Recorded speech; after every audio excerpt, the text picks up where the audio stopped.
Hi everyone, it's Redman, the Mayor of the town of Gawler. I had to think about that for a minute.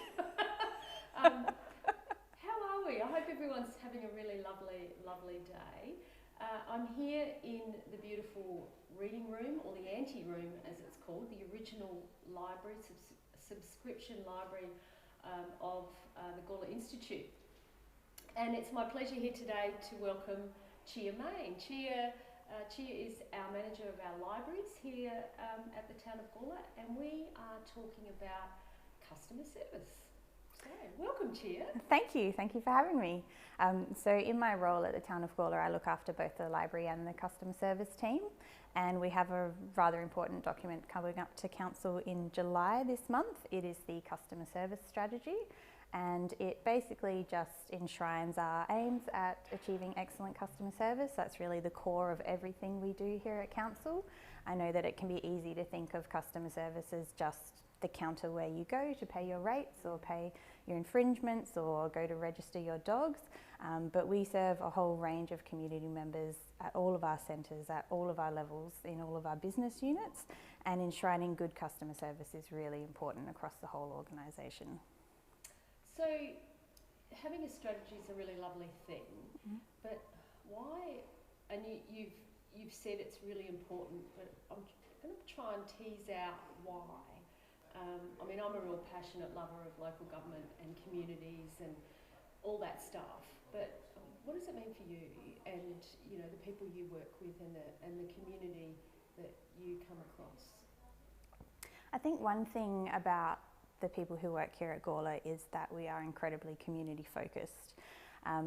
It's not just a simple matter of people come and it's a quick transaction either in the library, but people love the community here and they really value the institution. So for example, during the Hillier bushfires, for example, you'd think that perhaps council wouldn't get involved that much, but from the depot team helping SAPOL with roadblocks, people coming into the library and seeking shelter when they were evacuated from the Hillier Park residential village. They were in here for hours. We always have the sports centre as a refuge site, so you get involved at a big level.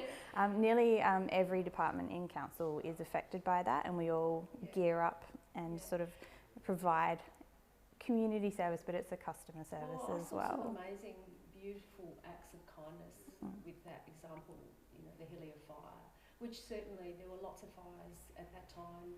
Cuddly Creek, and of course the terrible fire in Kangaroo Island. But we were touched by fire as well, and it's a terrible thing. Lots of elderly residents from Hillier Park needed support and shelter. And I just saw some amazing acts of kindness, as I said, from you personally, Chiah. Thank you. I watched you in action. Many other staff members, the girls from the hack team, I just saw them, they just kept on going. I didn't realise the depot guys were out doing what they were doing, and they did that for hours and hours and hours, because it's a duty of care. It's an innate duty of care, and I saw that in spades, and I was actually really proud to be the mayor of such a beautiful, not just an organisation, not just a council, but people caring about their community and who were also affected psychologically by what was happening, either personally or professionally. And what I also loved, and many people in the community wouldn't be aware of this, but I think it's okay to talk about it, is having a debrief after. It's really important to talk and reflect after and look at things that went well, particularly look at things that went well, because you often focus on the things that could we have done something better, what didn't go so well, etc. But I always think, what did you do well, because you're in crisis as well, and we have to pull together.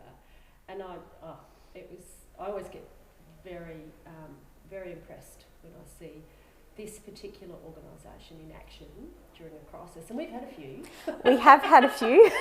we've had a few fires, a few floods. Then we've had COVID. Yes. So we've had all the biblical. It's not virulence, it's not pestilence, it's virulence. I got picked up on that the other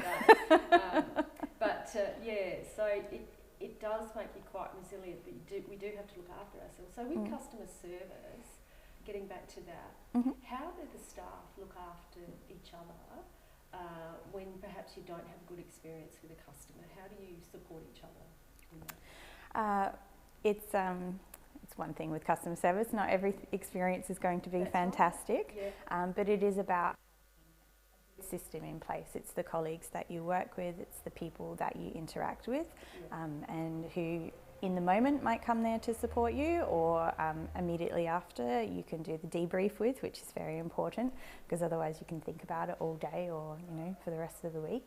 But it's also about WHS officer Nathan calls it lessons learned, so going through and reflecting back and saying, oh well, could we have done something better, or was it always going to go this way and it was just mitigating it. So it is a support that you get afterwards, I've found. Not that we've had too many, but pretty much everyone involved with that comes in together in a supportive way, which is really good. I get a lot of positive feedback about staff interaction and customer service. I mean, there's always, you always have some of the negative comments, which I think are just as important, and you must manage them really well and acknowledge and support people. But it's also important to acknowledge when things go well. Yes. So when things go well and you get a compliment, how does that make you feel? It makes you feel like you're doing the right thing, like what you're doing is making a difference to people. For example, during COVID, when the library had to close its doors, we were still here behind the scenes providing both a click and collect service, so people could come to the edge of the facility, they couldn't come in, and we would give them their books, or at Evanston they've got a little drive through so they could just pull up, beat their horn, and we'd put the books in the boot. And we also had a drop and wave service, so we have a normal home visiting service, but that has a fairly strict eligibility criteria, so we broadened that a lot during the library closure period. And some of the comments we've had back in the feedback about how we were possibly the only people they interacted with, or they still felt really connected getting things from the library and being able to talk with people. We had a list of sort of more perhaps vulnerable or isolated library members that we would call on a semi-regular basis just to check in, and we had a few comments from people who said that although they didn't come in or they didn't use those services, we were still putting things online and it still made them feel connected. So when you get those comments back, that's really, it makes you think, oh yes, I'm doing this and we're really hitting the mark. It's been an interesting process through COVID, shutting the libraries, and the comments obviously, when's our library going to be open again? I really miss coming in and seeing the staff. I really miss the interaction, just getting out of the house, etc. And so it's been one of the most important areas in communities that has been missed. Oh, very much so. Yeah.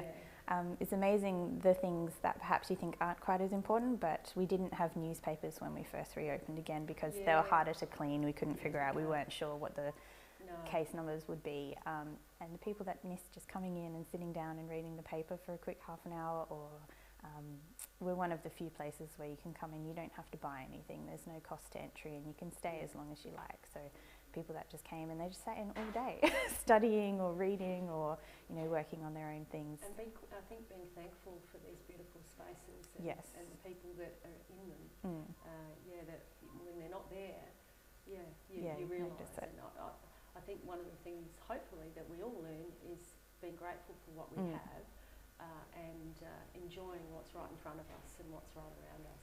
So getting back to the strategy, well, thanks for the chat. I've really enjoyed the chat. That's today. okay. The strategy goes up to council and then it's out for people to have a look at and feedback? Yes, right? That's correct. So it will go to council this month, and we're asking for approval to be released for public consultation. Primarily it will be available on Your Voice Gawler, which is close. Your Voice Gawler, which is our online